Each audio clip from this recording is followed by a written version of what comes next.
다른 종류의 영역으로 생각이 확장되는 요즘입니다. 당연히 했어야 하는 생각이고 이 생각을 하고는 있었지만 몰랐던 사실 하나인데 소리입니다.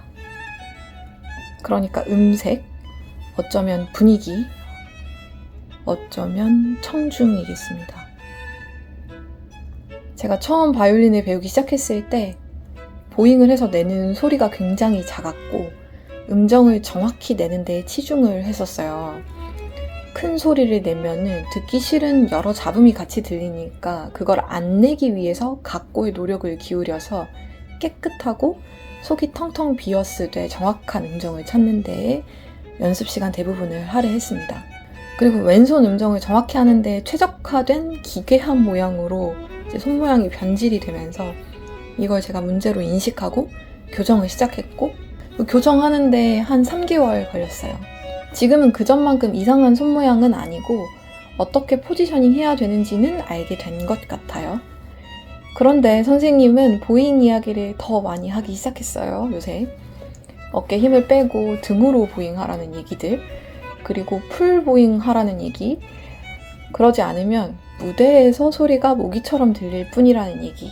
답답하신지 제 팔을 이렇게 휙휙 잡아당겨서 원하는 보잉을 보여주시면 근데 제가 그 사운드 크기랑 악기 진동이 턱에 전달되는 그거에 너무 놀라서 악기를 집어 던지고 싶을 지경인 거예요. 압도된달까? 잡아먹히는 기분입니다. 무서워요.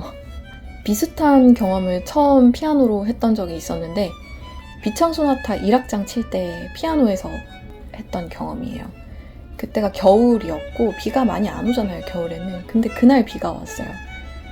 저는 그때 그랜드 피아노 사운드에 익숙해지지 않았었고 연습은 계획대로 잘 되고 있었던 중이었거든요.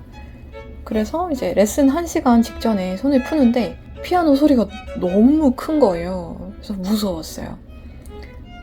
그 와중에 페달을 밟는데 페달을 밟으니까 소리가 더 커지는 거죠. 더 무서워졌습니다. 그러니까 갑자기 되던 게 하나도 안 되더라고요. 갑자기 손가락이 다 제멋대로 막 건반을 짚기 시작했어요. 피아노가 저를 집어삼키는 것 같았고 친구들은 연습하다 보면 그럴 수 있다. 그런 과정 중에 있는 거다. 그런 위로를 좀 해줬어요. 레슨 직전이니까. 제가 그때만 해도 레슨 자체에 엄청 부담을 느낄 때여가지고 근데 그런 얘기를 하던 중에 한 친구가 비가 오네요? 라는 말을 하더라고요. 비가 오면 소리가 크게 들릴 거라고. 그런 위로와 응원을 뒤로 하고 레슨을 들어갔는데 가서 또 제가 징징거렸죠. 심경토로를 막 했단 말이에요. 그러니까 일단 치래요. 치는데 중간에 끊으시더라고요. 보통 안 그러시거든요. 계속 안 그러셨는데 오늘 왜 이렇게 뚝뚝 끊기게 치냐고, 페달 왜 그렇게 쓰냐고 그런 말씀을 하셨어요. 그 말을 듣고 저는 더 얼었는데 선생님이 작게 덧붙였어요. 비가 와서 그러시는 것 같기는 한데 그냥 페달 다 쓰라고. 리스트 언서스피어를 치기 시작하면서 선생님은 무대용 곡에 대한 이야기를 해주셨습니다.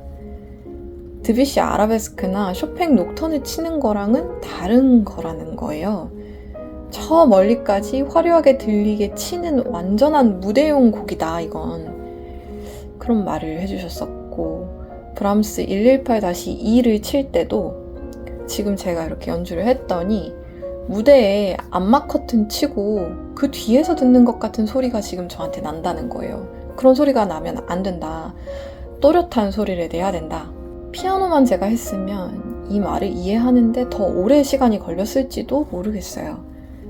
그런데 바이올린은 정말 직접적으로 진동이 얼굴에 전달이 되는 악기잖아요. 그래서 어쩌면 좀 늦었지만 지금 이 시점에 깨닫는 게 생겼습니다. 제 오랜 목표는 제 귀에 들리는 소리가 좋아졌으면 좋겠다 이거였거든요. 그게 연습의 주요 과제였습니다. 그런데 그게 아니라는 코멘트를 요새 자꾸 듣는 거죠. 그러다 보니까 방향 설정이 이게 맞나 하는 생각이 들기 시작했어요. 브람스를 제가 쳤을 때 암막 커튼 뒤에서 듣는 것 같다 이런 얘기를 선생님이 하면서 그게 너의 해석이라면 존중한다 라고 하셨어요. 아마추어가 바라본 브람스가 그럴 수 있다는 거죠. 저는 어디 가서 이걸로 평가받는 입장인 사람이 아니잖아요. 그런데 프로 지망생이 그렇게 치면 그건 틀린 거다 이렇게 말씀을 하시더라고요. 드뷔시가 아니라 브람스니까 브람스 소리가 나야 된대요. 이 시점에서 저는 이런 생각이 들기 시작합니다. 저는 늘 듣던 브람스 소리를 구사하기 위해서 최선을 다해서 제가 듣던 소리를 모방해서 연습을 해간 건데 선생님이 왜 저렇게 말씀하실까요? 깨달음은 우연히 찾아왔어요. 연습 중간중간 저는 영상을 찍고 그 찍은 걸 듣고 그러면 이렇게 시정해야겠다 이러면서 다시 또 치고 그러면서 찍고 듣고 이렇게 반복을 하는 편인데 어렴풋이 알고는 있었어요. 어디에서 녹음되느냐에 따라서 피아노 소리가 다르게 들리는구나. 건반 옆에 놓고 찍으면 손은 잘 보이는데 소리가 너무 직접적이라서 싫더라고요. 그쵸. 직접적인 소리가 싫다. 싫다는 게 뭘까요? 낯선 거죠. 공연장에서도 자리에 따라서 소리가 그렇게나 많이 바뀌는데 이게 제가 피아노 앞에 이렇게 앉아서 그리고 바이올린을 제 어깨에 메고 이렇게 보잉을 직접 하면서 듣는 소리가 청중 좌석에서 듣는 거랑 달라야 될 수밖에 없는 거네요. 지금 생각해 보니까요. 제가 바이올린을 왜 배우고 싶었는지 그러다 보니까 기억이 났어요. 오케스트라 속에서 오케스트라 소리를 들어보고 싶어서 그래서 바이올린을 배우기 시작한 거거든요. 알고 있었던 거예요. 그 속에서 듣는 소리가 다를 거라는 걸. 왜 합창할 때 본인 목소리가 본인 귀에 들리면 그게 튀는 소리로 청중한테 전달될 거라는 인스트럭션을 받잖아요. 알고 있었지만 모르고 있었던 사실인 거죠. 제가 이걸 연주하면서 바로 듣는 소리가 누군가 나를 위해서 연주해주는 소리를 악기 멀리에서 듣는 거랑 다른 거죠. 그럼 이제 갈등이 생깁니다. 저는 무엇을 위해서 연습해야 되는 거죠? 저는 늘 저를 청중으로 놓고 저를 위한 연주를 하기 위해서 연습을 해온 건데 갑자기 다른 개념이 머리에 들어온 거예요. 실력을 향상시키고 싶은 욕구가 있는 것과는 별개로 이건 방향성의 문제니까요. 제가 치면서 제 귀에 들리는 소리가 청중석에서 앉아서 그러니까 악기 멀리에서 듣는 거랑 가장 유사한 소리를 추구하는 연습을 하는 게 누군가의 기준, 그러니까 통상의 평가 기준에서 틀린 소리의 추구가 될 수 있다는 거죠. 아마추어가 누군가를 위해서 연주를 한다는 것에 대해서 친구들이랑 이야기를 한 적이 있는데 한 친구가 그런 얘기를 했어요. 고양이가 집사에게 고마움을 표현하기 위해서 쥐를 잡아오는 것 같은 게 아마추어가 누군가를 위해서 연주해준다는 생각을 하는 거랑 비슷하지 않을까 이런 생각을 했거든요. 아마추어의 연주는 사실 대부분 들어주는 관객에게 굉장히 감사한 마음이 클 수밖에 없는 게 사실이라고 생각하거든요. 프로페셔널도 마찬가지의 마음을 가져야 한다고 생각하지만 그건 좀 다른 차원의 이야기이고요. 그래서 무엇을 추구해야 할지 약간 헷갈리는 지점에 다시 섰습니다. 만약에 제가 방향을 선회하게 된다면 저는 아마도 많은 양식을 뜯어 고치기 위해 나서는 방향을 선택할 것 같아요. 제 캐릭터를 생각했을 때. 저는 실험을 사랑하고 실험 중 실패에 별로 두려움이 없는 사람이라 가지고 또 무슨 짓을 벌이게 될지 벌써 약간 피곤합니다. 뭐 어떤 추구 지점이 명확히 선 건 아닌데 지금 제가 깨달은 건 있는 거잖아요. 이걸 어떻게 처리하면 좋을지 고민하느라 그러니까 지금 제가 하는 방식대로 사람들 앞에 악기랑 같이 서는 게 좀 망설여지는 시기입니다. 이 상태로 어제 즐겁게 친구들을 만나고 왔는데 참 친구 아마추어 연주들 들어보면 진짜 너무 잘해요.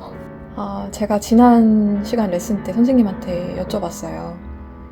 제가 연습하는 걸 계속 듣는데 이렇게 엉망인 걸 계속 듣다가 이 엉망인 소리에 익숙해지면 어떡하냐. 저는 그게 걱정이다. 그러니까 제 말이 미처 끝나기도 전에 선생님이 그거는 걱정 안 해도 된대요. 선생님이 제대로 된 소리를 레슨 중에 들려주면 제가 바로 깨달을 거고 제가 연주 회장도 다니고 친구들도 있지 않냐고. 그런 얘기를 해주시더라고요. 안심시켜 주셨습니다. 결국은 어떤 것을 어디까지 듣느냐의 문제인 것 같습니다. 그리고 저기서는 어떻게 들리는지를 아는 것까지도 여기 포함이 되는 것 같은 거죠, 이제. 지금 뭐 하던 대로 할 건데 이 고민은 계속 될 것 같습니다.